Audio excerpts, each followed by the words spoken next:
I'm Abiola Jackson. This is the Entertainment News and Celebrity Gossip TV for Saturday, June the 7th. In entertainment news, Nico was more than an estranged son, according to Julie McKnight. Now, we're going to get to what she has to say in a bit. However, we're going to tie everything back. We're going to go back basically to the beginning of this. I know you guys have seen this already. Most have, most haven't. But we're going to go back to the beginning of this, where Brian McKnight responds to his son's death. He's going to respond to that. Then from that, we're going to go to Brian McKnight's brother, Claude McKnight, and he's going to give his thoughts on this. Then Brian McKnight again is going to criticize his brother, and he'll have thoughts on that as well. And then Julie McKnight is going to put a bow and a tie and wrap this up and give her thoughts on this. So we're going to go back to where this all began, and Julie McKnight we're going to read what she had. I'm going to let you know what she had to say on this afterwards. So let's start off with Brian McKnight first, and we'll take it from there. Just in case you guys haven't seen, I know some have, some haven't, but we're going to start with Brian McKnight, and he give his thoughts on this, and then we're going to go from there. So just hold tight. We'll get to that right now.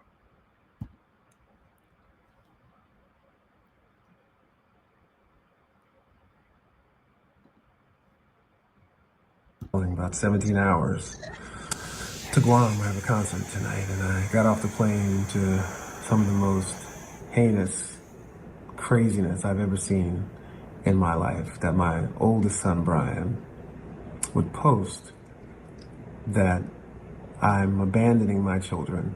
And the reason why, I suppose, is because I have a new family. And I guess this stems from a post that I made the other day about my son, Jack, who I'm very proud of.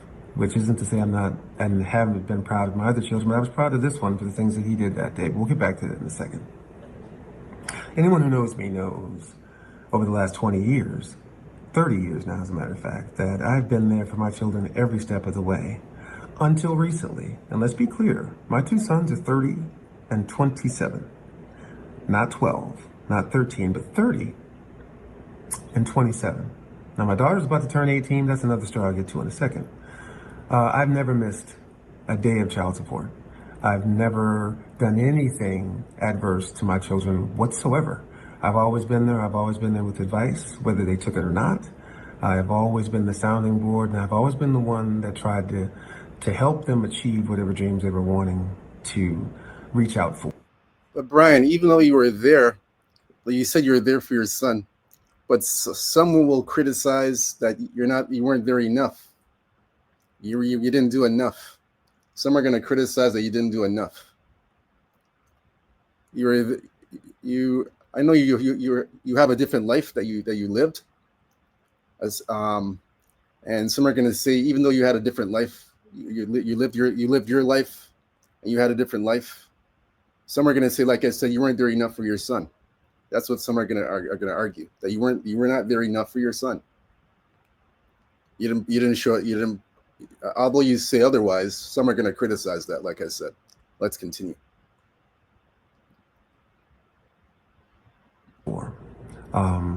I guess one of my only faults is that I gave my children everything that I didn't have in the hopes that they would appreciate it, because I know how much I would have appreciated it when I was their age.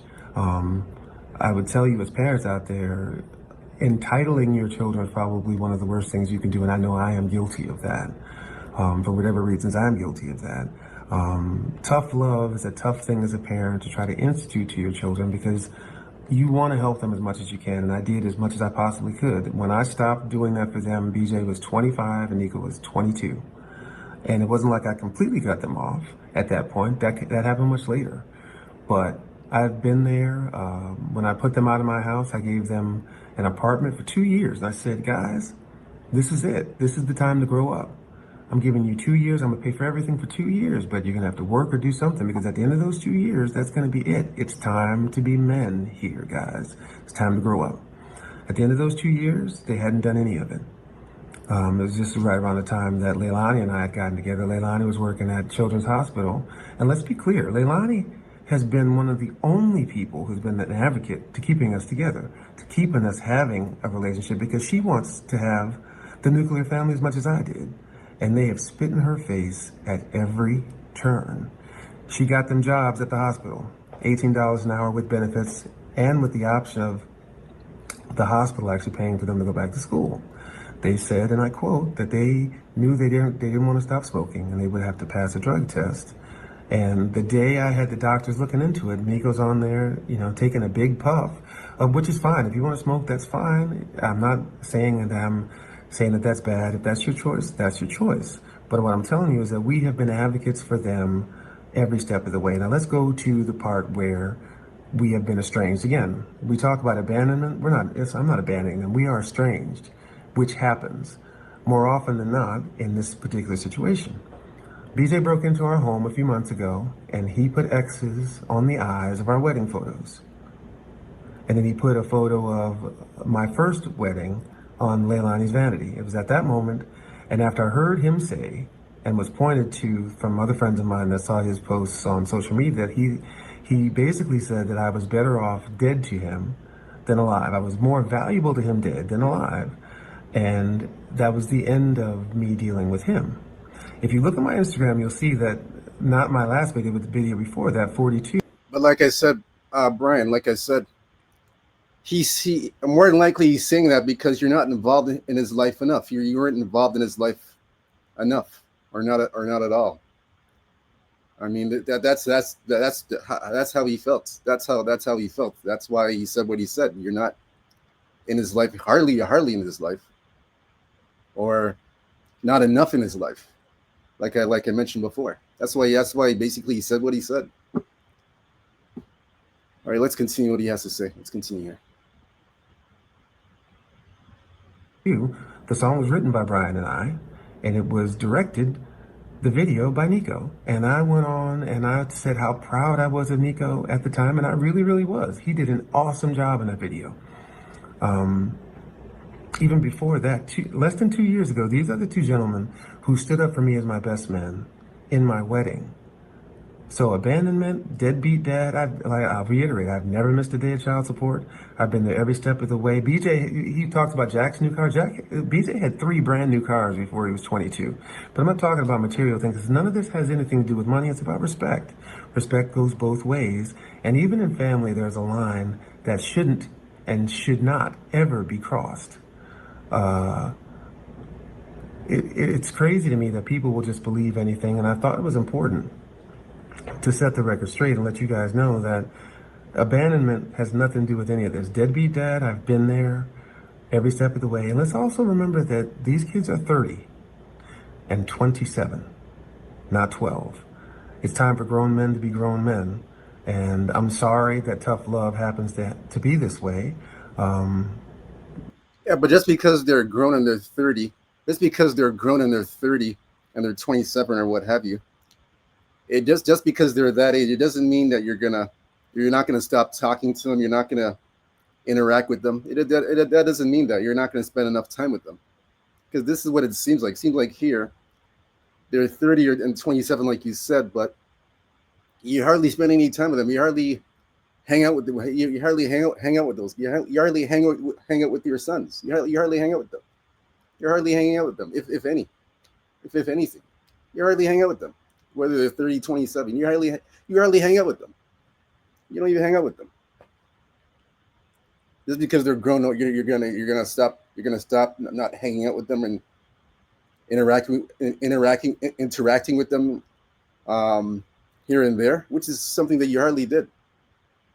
So for you to say that, I have to question that a little bit, Brian. I got to question that part. That part I got to question.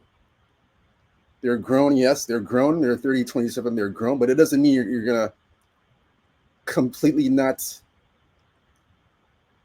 hang out with them just for a couple hours, or be more involved in what they're doing. Just because they're grown, it doesn't mean you're going to not interact with them or hang out with them and make your presence known, be there in their presence. It is, that doesn't mean anything. You still have to, in my opinion, you still have to be in their presence, hang out with them, be with them, hang out with them, do just be with them. Not every day, daily, like I said, but every once every a few times a week, maybe once every couple of weeks here and there. But you hardly do you because they're grown. You're hardly around. You're hardly there. You're hardly there. It's like you disappear like a ghost. You're not there. It's because they're grown. You're not there, and you should be. Like I said, just because you're living a different life, you should be more. You should be there for your grown kids, whether they're 30, 27, or what have you. Like you said, and you weren't there. You didn't. Like I said, you didn't put in enough time. Not enough. Not enough. Let's continue.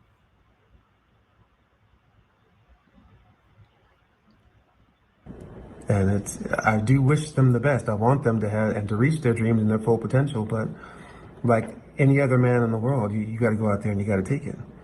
As far as my daughter is concerned, her mother, if you look back at my Instagram, she was a part of this family too, with Jack and Julie and Leilani and myself. And unfortunately, along the way, a couple of years ago, I got wind that there was an older cousin who was above 18 who was quite possibly having sex with her. So I called, as a father should, to the state office for children's affairs there in Arizona, and I never heard anything back. But the next thing that her mother did was to block all of us from her social media, from her phone, and completely estranged her from us. So what that told me was they didn't want me to be involved in her life that way. So to see the post that she said, considering that her mother... Brian, what do you expect? Like I said before, and I mentioned many times so far in this video, she blocked you because you're hardly in her life. You're hardly there. You're hardly there in her life. You're hardly there. So what do you expect? Of course she's gonna block you. It's like to her, it's like you're a stranger to her. You're a stranger to her because you're hardly there. You're hardly there. You're not hardly in her life. So of course she's gonna block you. Of course she's gonna block you because you're hardly there. What do you expect? What the hell do you expect? You want the royal carpet treatment? You want the royal carpet treatment, or the red carpet treatment? You want the red carpet treatment? Like, come on, man. You're hardly there. Of course, you're gonna block you. So let's continue. Mother only had a child with me for money in the first place, and I'll reiterate this. I have not missed a child support payment. She goes to one of the most incredible private schools in Arizona. Yeah, you haven't missed a child support payment, but still, even though you haven't missed a child support payment, you still have to. Like I said before, you still have to make the effort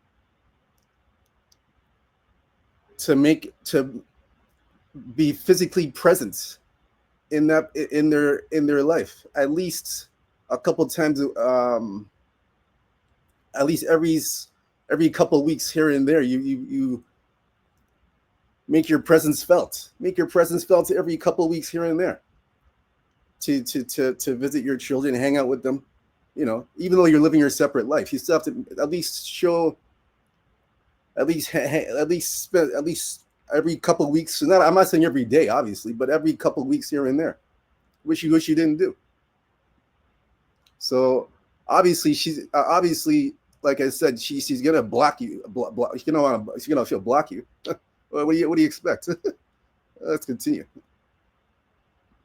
So I don't know where this is all coming from, but I thought that I needed to let everybody know that there's another side to this story.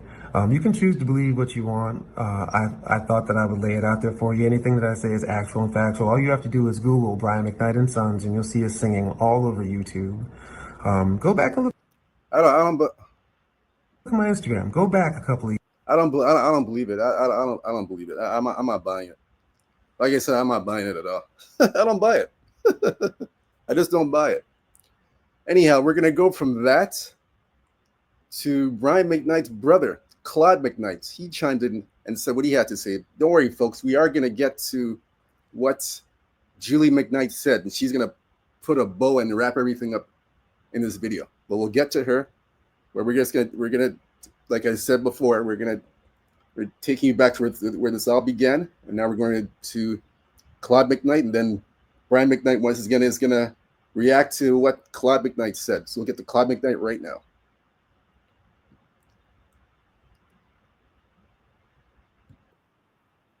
McKnight's tasteless and self-aggrandizing announcement on TikTok that frankly was not his to make. In my opinion, he inserted himself and used Nico's death as an opportunity instead of letting him pass with respect and dignity. It has instead turned into a circus, a mockery of a life now lost. Actually, you know what? I should have put this later on, but we'll continue to play this, and then we're gonna go to Claude McKnight after. I should have put Claude McKnight first, but we'll continue with this anyhow. Making this tragedy into a reality show type drama. While that was unfolding, my family and I flew home to Maui and had a private memorial remembering him and all the good times. The last time he and I spoke, we offered him all the help we could provide. We had the #1 oncologist on deck for him and a team of specialists on standby with private care in our home. He and his mother declined. The door of communication was open and remained open until his death. To the self-proclaimed mama bear, may God have mercy on your soul for not allowing him to accept that help and not allowing him to use that line of communication. There is great comfort in knowing God knows the truth and the totality of the whole story. I am truly thankful for the immense peace God has given me, and I've left everything in his hands. I have a clear conscience. The only judgment that matters is God's. My wife, our children, and I are eternally thankful to Almighty God that the suffering has come to an end and grateful for all of your condolences. Thanks to those of you who have known the truth from the beginning and haven't let untruths, half-truths, or slander prejudice your opinion. Okay, so Brian McKnight reacted to Claude McKnight. So this is what basically Brian McKnight was reacting to. This is what Claude McKnight was saying, and this is what Brian McKnight had reacted to, as you guys saw. This is Claude McKnight here.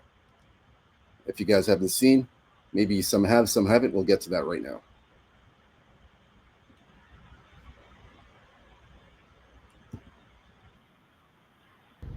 I said to myself I wasn't going to post about this, and as the day wore on, I realized that how could I not post about this?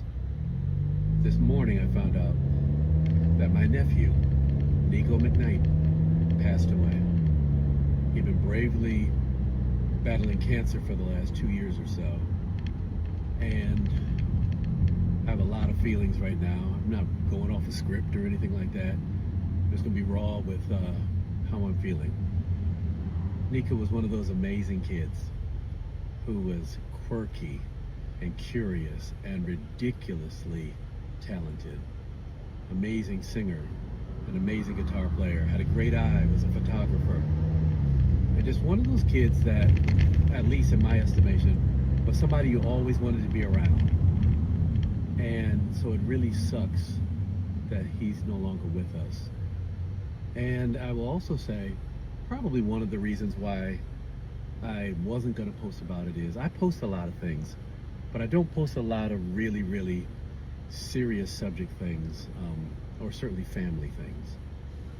And I wanted to post this about Nico, about his legacy, about how amazing he is, and not about what some of you may have heard about, the family drama that has existed for quite some time in our family. I'm not here to discuss that or to talk about how that happened or why it happened. This is not the time or the place, but what I will say is, in any situation, there's always at least 3 sides to a story. There's my side, your side, and the truth. And the truth a lot of times is somewhere in between. So here's the thing. I don't know exactly what was going on there. I know what I've seen. I know what I've heard from all parties involved. And I try not to judge. I just try to be as loving to each person as I can be, because apparently there's so much hurt going on, or was so much hurt going on, that a lot of things didn't get resolved. And again, I want to go back to Nico. I know that kid had a lot inside, a lot eating at him for a long, long, long time. That may have contributed to what happened with him. What I do know is he's out of pain now. And so I can rejoice in the fact that he no longer has to go through the chemo and the radiation and everything else. But I just want to uplift that young man and say we will see him again one day. I love you, Nico. Uncle Claude.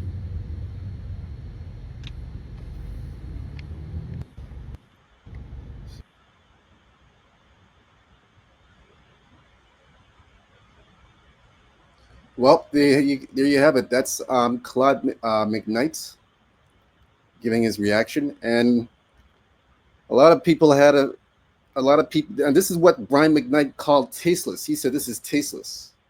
He said he said what Claude McKnight said was tasteless. If you listen to the last clip I played, so others are chiming in for what Claude said. Beautiful words spoken. Fly high, Nico McKnight. Another person says, and what I noticed, none of those other singers or movie stars call out Brian McKnight on what he did to his kids. That's a that's a good one. That's a good statement there. What I noticed, none of those singers or movie stars call out Brian McKnight for what he did to his kids. That's that's a good statement there. The uncle did more than the dad. Ooh, someone said that. The uncle did more than the dad. So sorry, my condolences. So sorry for my condolences. I went to high school with Brian McKnight Jr. So those are the responses. That's the reaction. And now we're finally going to get to what Julie McKnight had to say. This is actually, she said this this is an Instagram post. We'll get to that right now. So this is what she said here. We'll get to that now. All right. So basically, she says here, he is more than an estranged son. He is more than a sensational headline. He is the purest, sweetest human we've been blessed to have. He's a loving husband. He's a caring and playful uncle. He's the other half to his brother and protector of his two sisters. He's a friend to many. He's talented photographer and gifted musician. He is a son that I was gifted, that I will forever be proud of. His legacy of his kindness, laughter, generosity, and strength will live on. That's my boy, and I couldn't be prouder. So that's her reaction in the Instagram post. That's what she said. So that's pretty much it from Julie for what Julie McKnight said. Like I said, it's very sad and unfortunate that Nico passed away. My condolences go out to Nico McKnight's family, friends, associates, close relatives. My condolences go out to you. I know it's a difficult time, but very, very tough situation, very unfortunate. And that's pretty much what Julie McKnight said. She said that's pretty good way to end this video for what Julie McKnight said about her son. Again, hit the like and subscribe button. More entertainment news, Celebrity Gossip TV. That's all I got to say about this, nothing else. Until next time, peace.